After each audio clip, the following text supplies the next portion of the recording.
Democratic presidential candidate Senator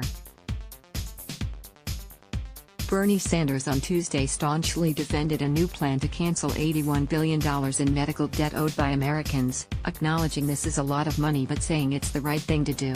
But asked what he'd say to Republican critics who see a slippery slope in the candidate's expanding debt forgiveness programs, the independent senator from Vermont seemed to at least draw a line. Under a Sanders administration, he said, Americans would still be responsible for paying off their Visas and their MasterCards. I don't believe we wipe out credit card debt, Sanders said. No candidate, including Sanders, has floated such a fanciful idea as wiping out credit card debt. But Sanders' comments rejecting such a scenario are noteworthy, considering his sweeping campaign platforms have stirred a broader debate over where to draw the line between personal and collective responsibility when it comes to finances. Sanders sat down for an interview in New Hampshire with Fox News and NHTalkRadio.com just a few days after he announced a plan to wipe out unpaid medical debt, which came on the heels of a plan to wipe out student loan debt.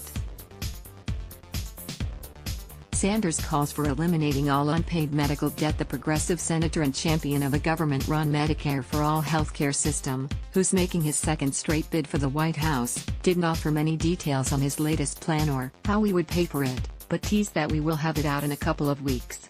And an animated Sanders stressed that 500,000 people go bankrupt every year because of medical bills they cannot pay. How disgusting. How outrageous is it? I happen to believe that it is an outrage. The latest from Fox News on the 2020 presidential campaign trail pointing to the plan's price tag, Sanders acknowledged that $81 billion, that's a lot of money. It is a lot of money. But he added, compared to what? Compared to the $1.5 trillion that Trump gave in tax breaks to the 1% and large corporations. Compared to the billions of dollars that we spent bailing out the crooks on Wall Street 11 years ago. It is a lot of money, but I think it's the right thing to do. As for where he draws the line, Sanders said there's a difference between wiping out medical debt and credit card debt. I don't believe we wipe out credit card debt. You want to buy something, you pay for it, he noted. If you want to go out and buy a fancy house, you want to go out and buy a yacht, and you go in debt, hey, that's your decision. But I do believe we have to make a distinction, he said. Getting cancer is not your decision. And I think we have a moral obligation to do everything we can to cancel that debt. Sanders has said that under his plan, the federal government would negotiate to pay off past due medical bills reported by credit agencies, and he's added he would also propose repealing parts of the 2005 bankruptcy reform bill. Sanders and Warren keep the peace during dueling events in must-win New Hampshire. In Tuesday's interview, Sanders once again refused to criticize Sen. Elizabeth Warren of Massachusetts, his fellow progressive standard-bearer among the record-setting field of Democratic White House hopefuls.